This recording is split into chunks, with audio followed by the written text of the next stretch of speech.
Hoxe, 1º de maio, Día do Internacionalismo Proletario, estamos aquí nas rúas para erguer a nosa voz con forza e con dignidade. Movilizámonos como cada ano para honrar a nosa historia de loita, para denunciar a explotación e a precariedade e para reivindicar o noso dereito irrenunciable a poder vivir con dignidade dun traballo digno na nosa propia terra. E facémolo nun contexto marcado por enormes incertezas para a maioría social que representamos as clases populares e os traballadores, e diante dunha grande ofensiva do capital e do imperialismo. Na comarca de Vigo, a crise é especialmente dura.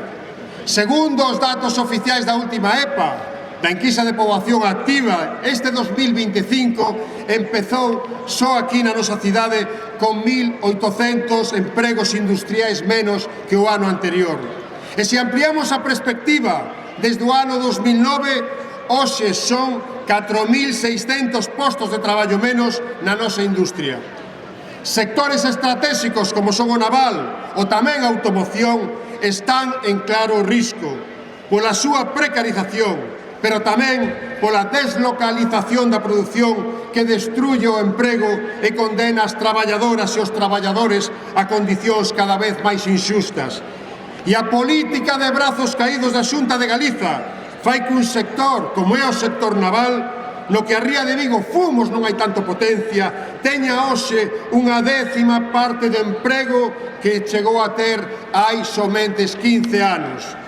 E vemos con enorme preocupación como no sector da automoción non se ten instalado ningunha nova empresa na nosa comarca desde o ano 2008, mentras o sector continúa a medrar a outro lado do río Miño. A realidade é cruda. Ter un traballo hoxe non garante dereitos básicos para ter un presente e un futuro digno. E resulta especialmente grave o problema social da vivenda, do que é un exemplo clamoroso aquí a nosa cidade, a cidade de Vigo, cun aumento dos alugueiros nos últimos 5 anos de máis dun 30%, con 5 veces máis pisos turísticos que vivendas dispoñibles para alugueiro residencial, e con cada vez maior número de traballadores e de traballadoras que son expulsados da súa cidade por non poder permitirse unha vivenda aquí.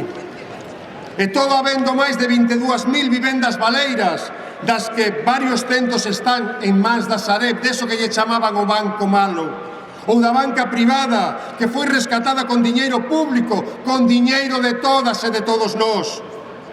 Compañeiras e compañeiros, o 1º de maio non é só unha data no calendario, é unha chamada á acción, unha oportunidade para lembrar que os dereitos non se consiguen con concesións dos gobernos ni con diálogo social.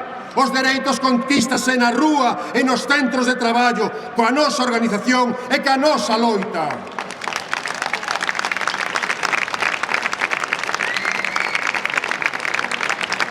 En Vigo sabemos ben o que significa loitar.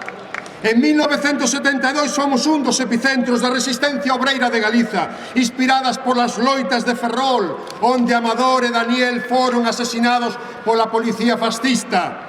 Milleiros de traballadores e de traballadoras tomaron as rúas para exixir mellores condicións laborais e de vida, escribindo unha páxina heroica na historia do movemento obreiro galego. E esta herdanza de loita e dignidade é un legado que hoxe debemos honrar con orgullo e con compromiso. Por iso, dende a CIGA, temos que volver a denunciar a actitude vergoñenta e ruín do alcalde de Vigo, Abel Caballero, que teima con impedir a instalación dun monumento conmemorativo das loitas de 1972.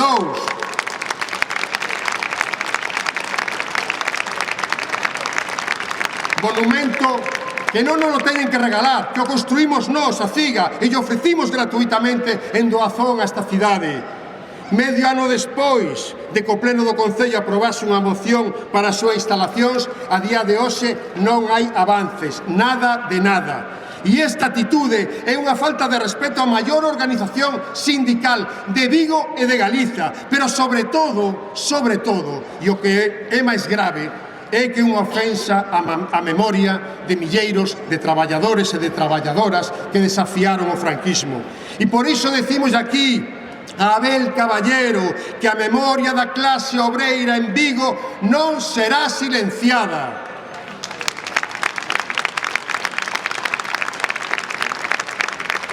A loita de hoxe non é só por honrar o pasado, que tamén, senón por construir o futuro. E enfrontámonos a un sistema que nos quere divididos e que nos quere resignados e resignadas.